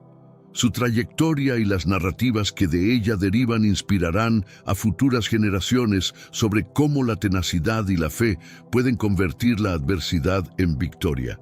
Efraín llegó al mundo durante los 7 años de prosperidad que siguieron a la exitosa interpretación de los sueños del faraón por parte de José. Este lapso no solo fue crucial por la acumulación de recursos para los años de escasez subsiguientes, sino que también simbolizó un período de éxito sin precedentes en Egipto. El nacimiento de Efraín en esta era es emblemático, señalando un tiempo de realización y gratificación para José y su linaje. Esta abundancia también se reflejó en la posición social y política de José, quien se consolidó como una figura clave en la administración egipcia. Su habilidad para manejar tanto la abundancia como la escasez posicionó a su familia en un lugar de privilegio y seguridad, asegurando que sus hijos crecieran en un entorno de estabilidad y riqueza. El contexto de este periodo de abundancia es crucial para entender la significación del nacimiento de Efraín. No solo nace en un tiempo de prosperidad material, sino en un momento donde las promesas divinas a su familia parecen cumplirse visiblemente. Esta conjunción de bendiciones fortalece la fe de José y Asenate en el plan divino y establece un fundamento sólido para el futuro liderazgo de Efraín entre las tribus de Israel. Durante estos años de prosperidad, José tuvo la oportunidad de educar y preparar a su familia para futuros retos. Impartió a Manasés y Efraín enseñanzas sobre administración de recursos, previsión y conservación, preparándolos no solo para los tiempos de escasez venideros, sino también para sus roles futuros como líderes, donde tales habilidades serían esenciales. La decisión de Jacob de otorgar su bendición a Manasés y Efraín tiene profundas connotaciones teológicas y familiares. Al adoptarlos como si fueran sus propios hijos, Jacob no solo iguala su estatus al de sus otros descendientes, sino que también modifica la estructura tradicional de herencia y bendición en Israel. Este gesto es significativo por varias razones. Fortalece la posición de José dentro del clan, compensa las adversidades que enfrentó y posiciona a sus hijos como futuros líderes de las tribus. Jacob, al acercarse al final de su vida, busca garantizar que las promesas hechas a Abraham se perpetúen a través de sus descendientes más dignos.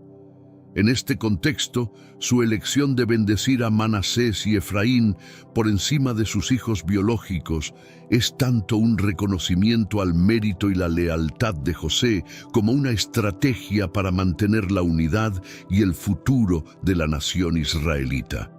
Este acto también refleja la profunda espiritualidad y perspicacia de Jacob, quien reconoce en Manasés y Efraín no solo a sus nietos, sino también a futuros custodios de la promesa divina. Al bendecirlos, Jacob no solo les transfiere derechos y privilegios, sino que también les confiere una responsabilidad espiritual y una misión: continuar con el legado de fe, obediencia y liderazgo que caracterizó a los patriarcas. Por lo tanto, la bendición de Jacob es un acto lleno de fe y esperanza, no simplemente un ritual de despedida, sino una profecía sobre el papel que Manasés y Efraín desempeñarán en la historia de Israel. Mediante este gesto, Jacob no solo influye en la distribución de la herencia y el poder dentro de su familia, sino que también reafirma su fe en el plan divino y en la capacidad de sus descendientes para llevarlo a cabo. La ceremonia de bendición que Jacob llevó a cabo fue un evento cargado de simbolismo y significado. Desde su lecho de muerte, reunió a sus hijos y nietos para impartir sus últimas enseñanzas y bendiciones, en un acto que sirve como rito de paso y como puente entre generaciones. Jacob no solo reflexiona sobre su propia vida y las promesas divinas recibidas, sino que también moldea el destino de sus descendientes. Al colocar sus manos sobre Manasés y Efraín, Jacob realiza un gesto deliberado y profético, transmitiendo no solo su amor y esperanza, sino también su autoridad y visión para el futuro de Israel. Esta bendición es especialmente significativa porque designa a Manasés y Efraín no solo como miembros de su linaje, sino como fundadores de nuevas tribus, que desempeñarán roles cruciales en la nación emergente. El ritual de bendición también actúa como un momento de reconciliación y afirmación. Al adoptar formalmente a Manasés y Efraín, Jacob corrige desequilibrios pasados y asegura que los logros y la fidelidad de José sean reconocidos y valorados. Al otorgarles bendiciones específicas, establece expectativas y roles claros para ellos, consolidando su posición y propósito dentro de la historia más amplia de la familia. Finalmente, esta ceremonia no solo refuerza la unidad familiar, sino que también perpetúa las tradiciones y creencias fundamentales de los patriarcas. Mediante sus palabras y acciones, Jacob instruye a sus descendientes sobre la importancia de la fe, la obediencia y la responsabilidad ante Dios y la comunidad. Esta ceremonia, por lo tanto, no representa solo un cierre, sino un nuevo comienzo, un enlace hacia las futuras generaciones que continuarán con la promesa y la misión de su gran linaje. La historia de Rubén y Simeón, los dos hijos mayores de Jacob, es marcada por actos de indiscreción y violencia que llevaron a su desplazamiento en la línea sucesoria. Rubén, el primogénito, comprometió su posición al acostarse con Bilha, la concubina de su padre, un acto que se vio como una grave falta de respeto y una usurpación de la autoridad paterna. Génesis 35:22. Esta acción no solo afectó su relación con Jacob, sino que también alteró permanentemente su destino dentro de la familia. Simeón, por otro lado, junto con su hermano Levi, perpetró una masacre en Siquem como venganza por la violación de su hermana Diná. Génesis 34. Este acto de brutalidad no solo mostró un desprecio por la justicia y la misericordia, sino que también puso en riesgo la seguridad y la reputación de toda la familia. La respuesta violenta y desproporcionada de Simeón y Levi fue vista por Jacob como una traición a los valores que él quería inculcar en sus hijos. Como resultado de estos actos, Jacob decidió desplazar a Rubén y Simeón en la línea de sucesión, otorgando efectivamente el derecho de primogenitura a José, el hijo que demostró fidelidad y sabiduría. Esta decisión no fue solo una reprimenda a Rubén y Simeón, sino también una reafirmación de los principios de justicia y responsabilidad que Jacob consideraba fundamentales para el liderazgo de su familia. Este cambio tiene profundas consecuencias para la estructura familiar y la asignación de poder y autoridad dentro de las tribus de Israel. Al desestimar a Rubén y Simeón, Jacob no solo sanciona su comportamiento inapropiado, sino que también instaura un precedente acerca de la relevancia del carácter y la ética en el liderazgo. Este gesto subraya que el liderazgo y las bendiciones patriarcales no son prerrogativas automáticas del primogénito, sino que deben ser merecidas y pueden ser revocadas por conductas que deshonren a la familia y sus principios. El relato de Diná, hija de Jacob y Lea, y su interacción con Siquem, hijo del líder ibita, es un momento decisivo que afecta las futuras decisiones de Jacob respecto a sus herederos. Siquem, enamorado de Diná, comete un acto de violencia al abusar de ella, lo cual desencadena la ira y los planes de venganza de sus hermanos Simeón y Levi.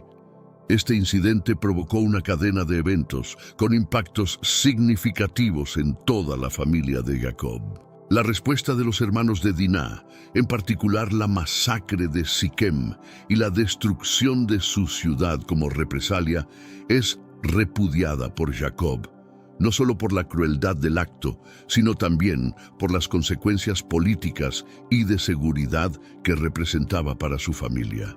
Jacob temía que la violencia desatada por sus hijos atrajera represalias de las comunidades vecinas, poniendo en peligro la seguridad de su creciente tribu. Este episodio es crucial para comprender el contexto en el cual Jacob reconsidera la aptitud de sus hijos mayores para liderar y recibir las bendiciones patriarcales. La conducta de Simeón y Levi, aunque motivada por la defensa del honor familiar, mostró una falta de discernimiento y moderación que Jacob consideraba indispensable para los futuros líderes de su pueblo. Este suceso destaca la disparidad con José, cuya sensatez y prudencia finalmente fundamentarían su selección como el heredero principal. La historia de Dina no solo influye en las decisiones inmediatas de Jacob sobre su descendencia, sino que también establece un marco sobre cómo las acciones individuales pueden determinar el destino colectivo. Esta narración pone de relieve la intrincada dinámica de las relaciones familiares y las decisiones de liderazgo en tiempos antiguos, donde los actos violentos no solo tenían repercusiones personales, sino también profundas implicaciones sociales y culturales. José, al heredar los derechos de primogenitura, se convierte en un eje central en la transición de las bendiciones y responsabilidades patriarcales. Tradicionalmente, estos derechos incluían tanto una porción doble de la herencia familiar como el liderazgo espiritual y administrativo de la familia. Jacob escoge a José debido a su probada rectitud y habilidad para liderar y proteger a su familia, algo que quedó particularmente demostrado durante los años de escasez en Egipto. Esta decisión de Jacob refleja no solo su confianza en las habilidades de José, sino también su deseo de corregir los errores y los juicios previos que habían plagado a su familia. Al pasar por alto a sus hijos mayores, particularmente a Rubén por su indiscreción y a Simeón y Levi por su violencia, Jacob busca establecer un nuevo fundamento para el liderazgo familiar que se base en el mérito y la moralidad más que en la primogenitura por nacimiento. El derecho de primogenitura otorgado a José también es simbólico de su papel como figura de reconciliación y redención dentro de la familia.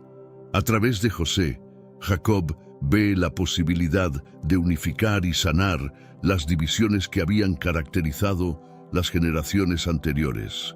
Este acto no solo es una compensación por los sufrimientos y desafíos que José enfrentó, sino también un reconocimiento de su papel central en la preservación y prosperidad futura de Israel. La recepción de este derecho marca un cambio significativo en la dinámica familiar y en la narrativa bíblica de la descendencia de Abraham. José no solo asume un papel de liderazgo dentro de su propia familia, sino que también se convierte en un símbolo de la providencia divina que guía y protege a sus elegidos a través de las pruebas y tribulaciones, asegurando que la promesa hecha a Abraham se mantenga a través de generaciones.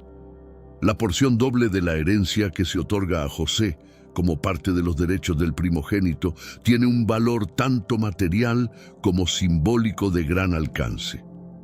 En términos materiales, esta porción doble garantizaba que José contaría con los medios necesarios para mantener y liderar a su familia y a las generaciones futuras. Este aspecto era especialmente significativo en un tiempo donde la posesión de riquezas y bienes determinaba el poder y la estabilidad. De manera simbólica, la porción doble representa tanto una reparación como un reconocimiento de las penurias y la fidelidad de José. A pesar de haber sido vendido como esclavo por sus propios hermanos, su habilidad para sobreponerse a las adversidades y prosperar bajo condiciones desafiantes justificaba que recibiera esta bendición. Además, la doble porción no solo beneficiaba a José, sino que influía en la estructura de la futura nación de Israel. Al concederle esta porción, Jacob estaba asegurando que las tribus que descenderían de los hijos de José, Manasés y Efraín, ocuparían una posición destacada entre las tribus de Israel. Esto era esencial para preservar el equilibrio y la cohesión en la nación, ya que cada tribu necesitaba poseer suficiente territorio y recursos para florecer.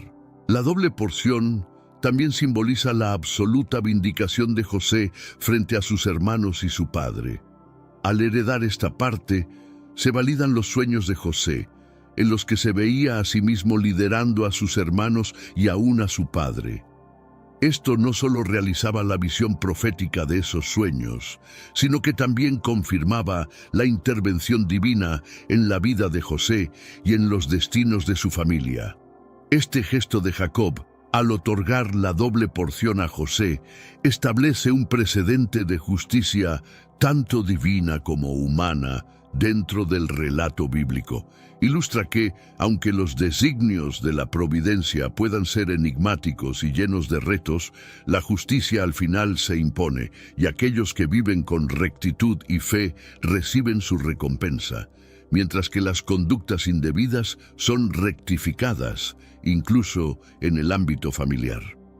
La decisión de Jacob de adoptar a Manasés y Efraín como sus propios hijos marca un hito decisivo en la narrativa bíblica que trasciende la mera sucesión familiar para adentrarse en el ámbito del legado espiritual y nacional.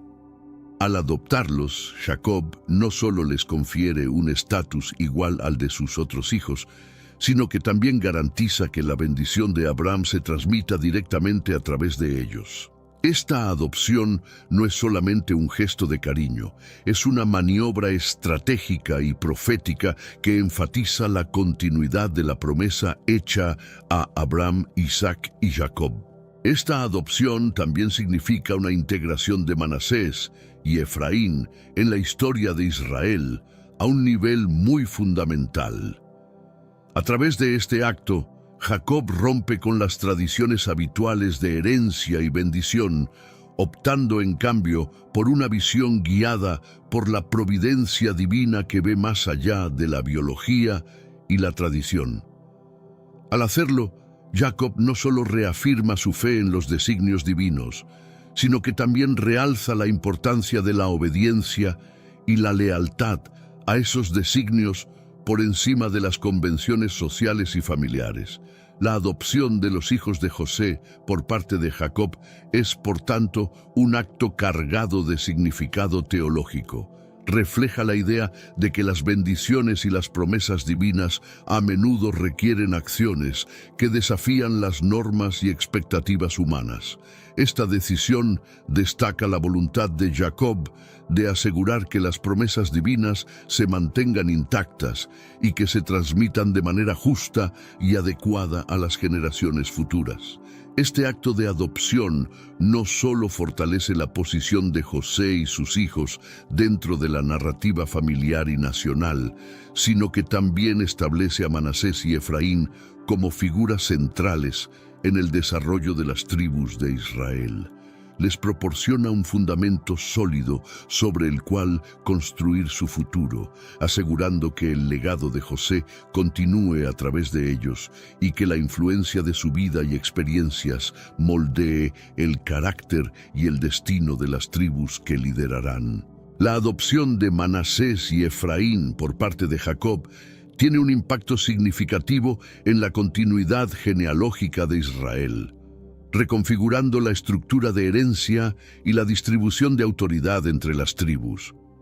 Al adoptar a estos dos nietos, Jacob no solo los transforma en hijos legales a sus ojos, sino también en figuras líderes a nivel nacional.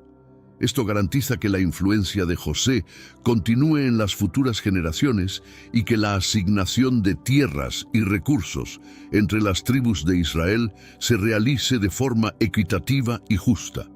Esta modificación en la sucesión también lleva un profundo significado espiritual. Elevando a Manasés y Efraín, Jacob actúa de acuerdo con visiones y promesas divinas, señalando un momento clave de transición en el que la fe y la sumisión a la voluntad divina se anteponen a las tradiciones y al orden de nacimiento. Esto subraya que en la familia de Jacob, y por ende en la nación de Israel, lo que predomina no es simplemente el linaje sanguíneo, sino la congruencia con los propósitos divinos.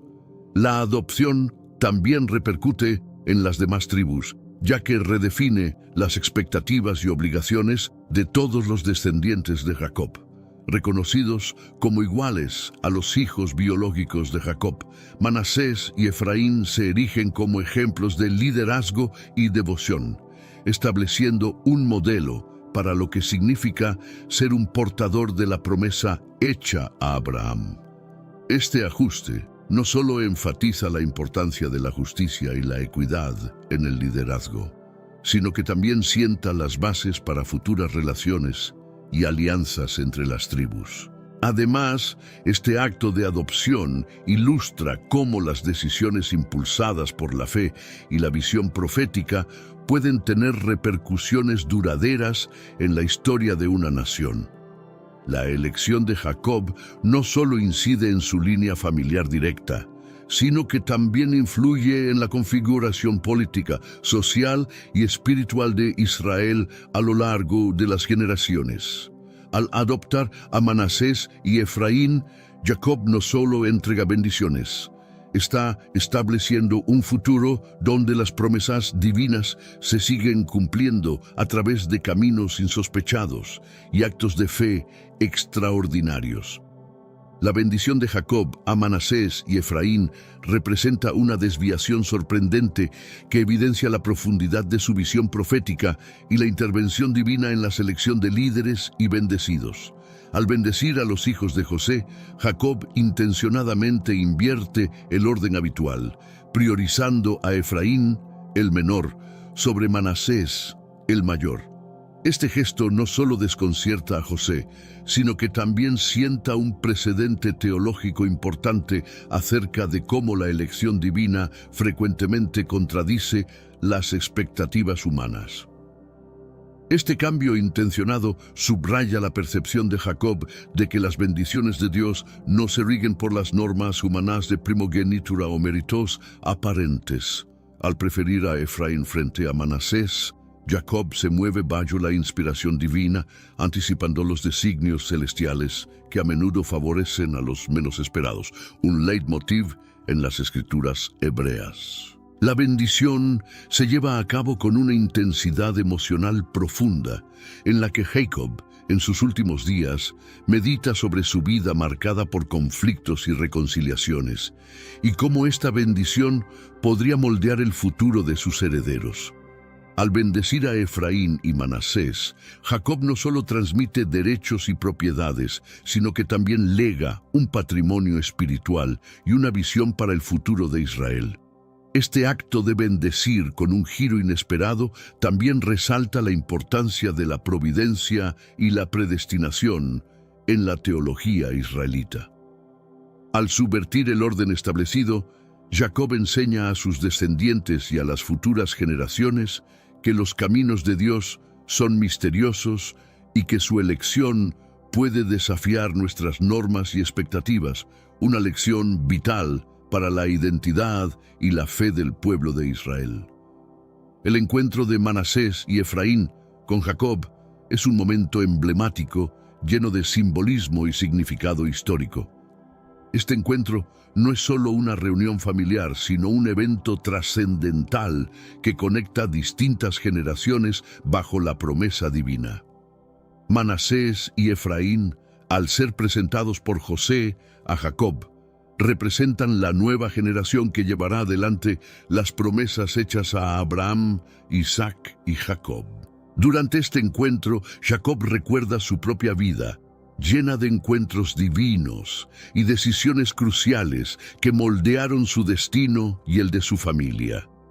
Al ver a sus nietos, Jacob ve el cumplimiento de la promesa divina de multiplicación y bendición, y este reconocimiento está imbuido de gratitud y responsabilidad profunda.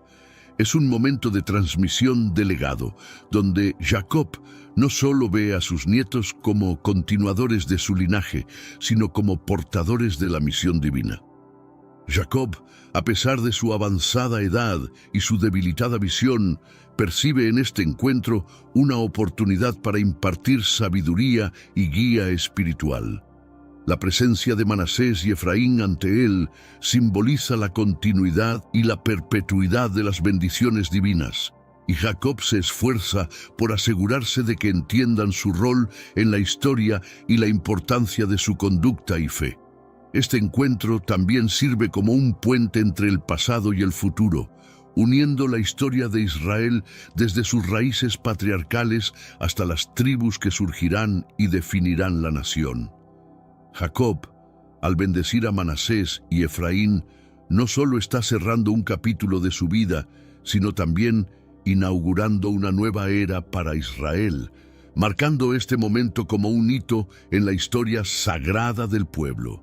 La decisión intencionada de Jacob de priorizar a Efraín sobre Manasés, escogiendo al menor en vez del mayor, es un acto lleno de significado teológico y familiar.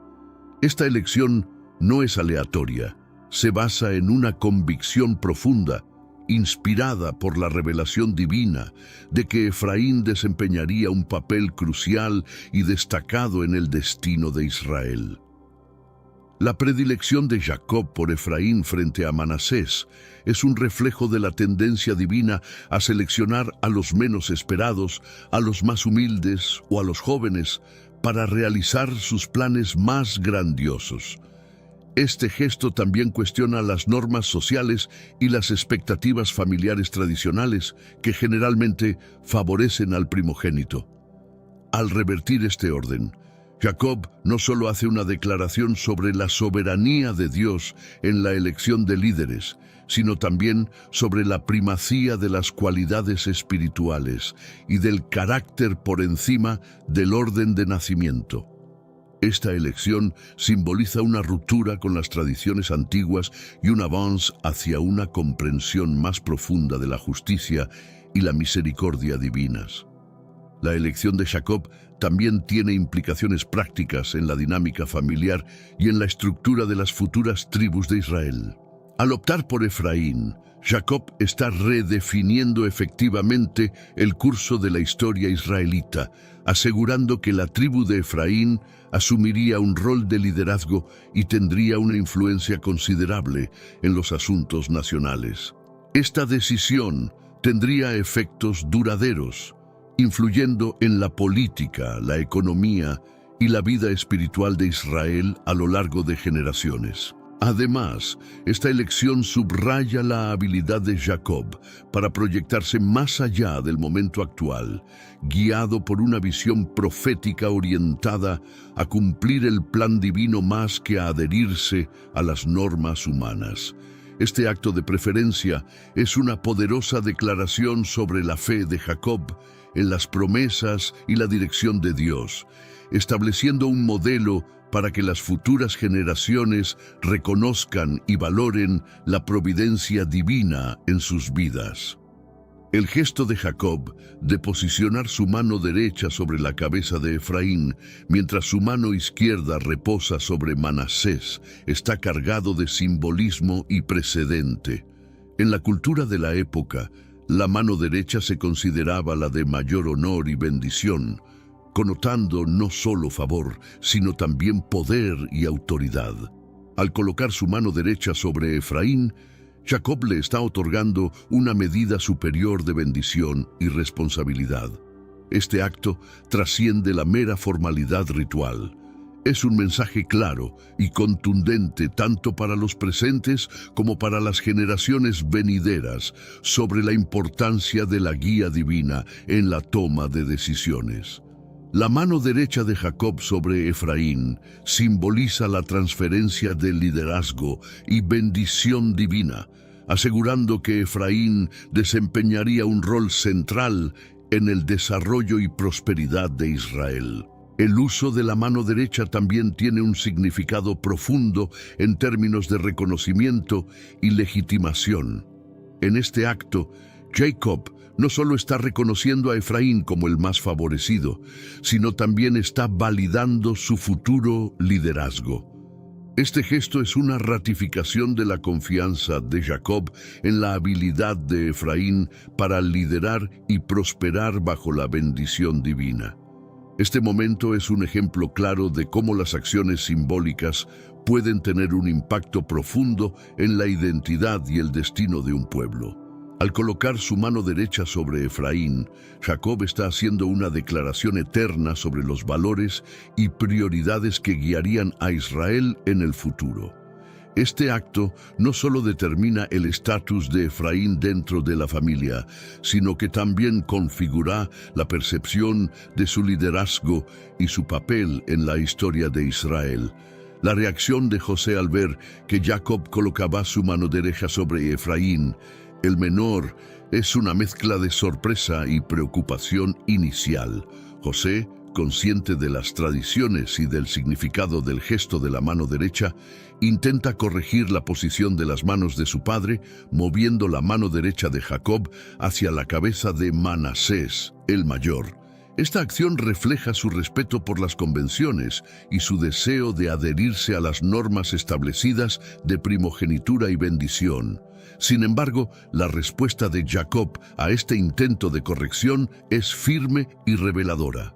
Jacob asegura a José que su elección es intencional y profética, destacando que, aunque Manasés también será grande, Efraín ascenderá a mayores alturas y su descendencia se convertirá en una multitud de naciones.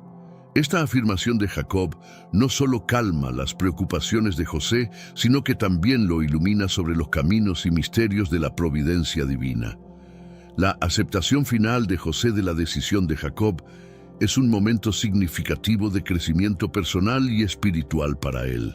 A través de este evento, José aprende a confiar aún más en la guía divina y en la sabiduría de su padre, reconociendo que los planes de Dios a menudo trascienden la comprensión humana y las expectativas. Esta lección es crucial para José, ya que refuerza su propio rol como líder que depende no solo de su sabiduría, sino también de su fe en la justicia y la providencia de Dios. La reacción de José y su eventual aceptación de la bendición de Jacob sobre Efraín demuestra la importancia de la fe y la obediencia en la tradición israelita.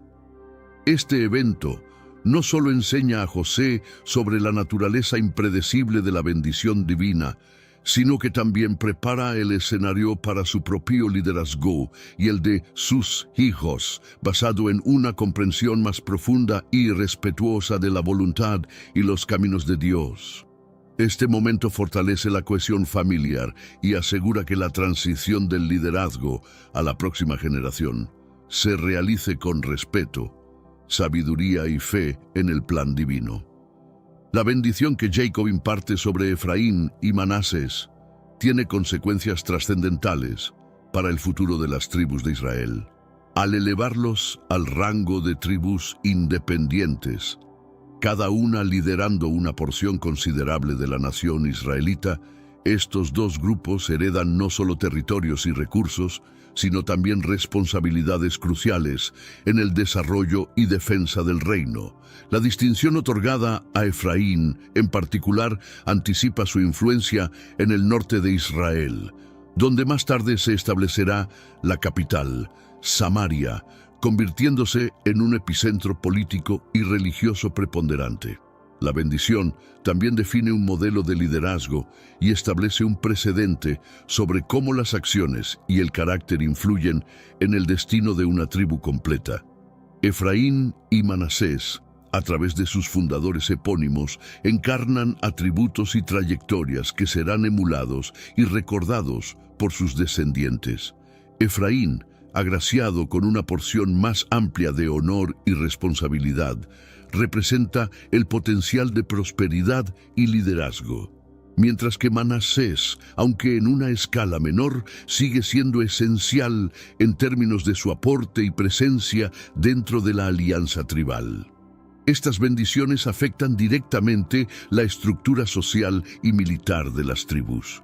Los herederos de Efraín frecuentemente asumirán roles de liderazgo, participando en numerosas decisiones clave que impactan a toda la nación, mientras que los descendientes de Manasés serán notables por su coraje y habilidad para gobernar extensos y estratégicos territorios. La interacción entre estas tribus y su relación con las demás influirá en la política y la cultura de Israel a lo largo de los siglos. La bendición modifica la percepción espiritual y la identidad de las tribus. Al ser bendecidos directamente por Jacob, Efraín y Manasés no se ven solo como tribus, sino como portadores de un legado y una promesa divina. Esta visión refuerza su autoridad y su condición sagrada entre las demás tribus, impactando profundamente la religiosidad y la narrativa histórica de Israel. La historia de estas bendiciones se integra de manera fundamental en la enseñanza y la memoria colectiva, formando la fe y las prácticas de futuras generaciones. El papel de Efraín y Manasés en las tribus de Israel es complejo y vital para comprender la evolución del reino israelita. Efraín emerge como una tribu líder en el reino del norte después de la división del reino unificado de Israel. Su posición como tribu preeminente viene acompañada de un considerable poder, tanto militar como político, colocando a menudo a sus líderes en el epicentro de importantes eventos nacionales.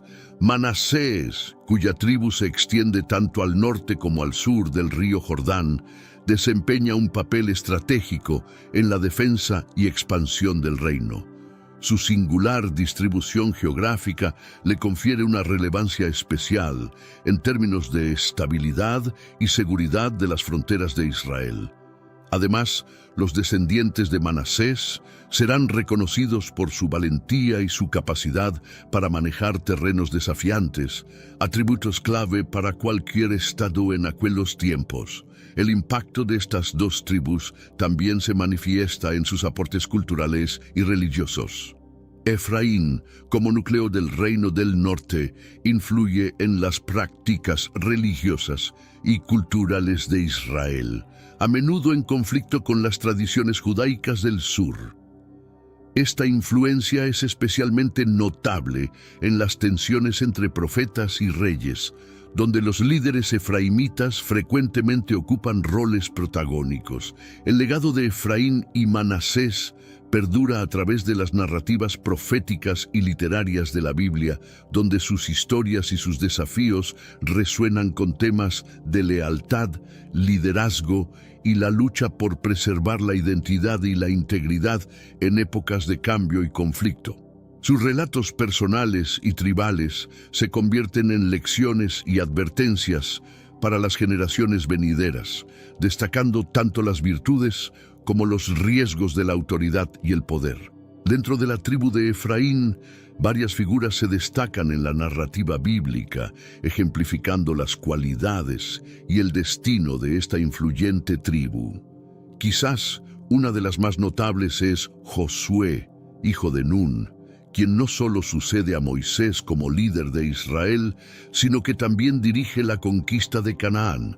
Josué representa las cualidades ideales de un líder efraimita: valentía, fe y un compromiso inquebrantable con las leyes y promesas divinas.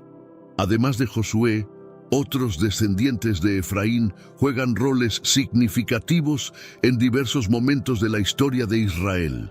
Por ejemplo, la jueza Débora, quien, aunque no se especifica directamente como efraimita, lidera a Israel desde la región montañosa de Efraín y ejerce una influencia considerable en la vida religiosa y política de la época.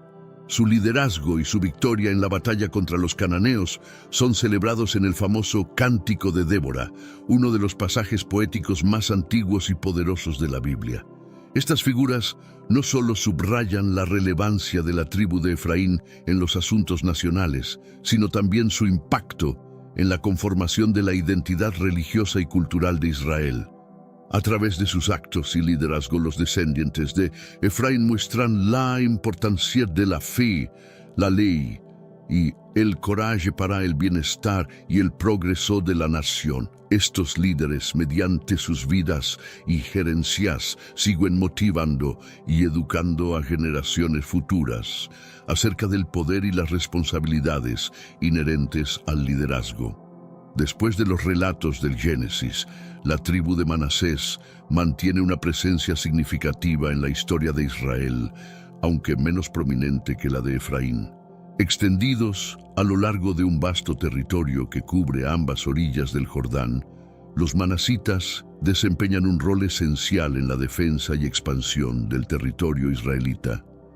Su capacidad para administrar grandes áreas y asegurar la estabilidad en zonas frecuentemente contenciosas es vital para la cohesión y estabilidad del reino. La narrativa de Manasés también se caracteriza por su diversidad y capacidad de adaptación.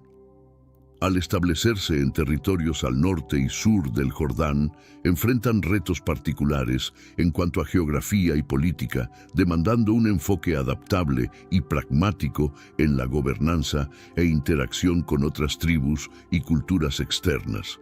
Esta versatilidad se refleja en cómo la tribu logra preservar su identidad y unidad, a pesar de las presiones externas e internas. Desde una perspectiva religiosa y cultural, aunque Manasés no produce tantos líderes destacados como Efraín, su aporte al bienestar tribal y nacional de Israel es igualmente crucial. Su participación en eventos decisivos, como las campañas por la tierra prometida y las coaliciones tribales, evidencia su dedicación al proyecto nacional israelita y su papel en la conservación del legado y las promesas hechas a sus ancestros. La historia de la tribu de Manasés es una de resiliencia y constancia. Aunque no siempre tan visible como otras tribus, su continua capacidad de adaptación y su leal compromiso con sus tierras y su fe garantizan que su legado sea honrado y valorado en el contexto más amplio de la historia de Israel. Su habilidad para equilibrar la tradición y la innovación testimonia su relevancia en la narrativa bíblica y en la historia del pueblo de Israel. Es fundamental distinguir entre Manasés, el hijo de José, y el rey Manasés de Judá, dos figuras distintas y significativas en la historia bíblica. Manasés, el hijo de José, reconocido como uno de los fundadores de las 12 tribus de Israel, es célebre por su papel en los inicios de la nación y por formar parte de la bendición profética de Jacob. Su relato está entrelazado con temas de herencia, bendición y la realización de promesas divinas a lo largo de las generaciones.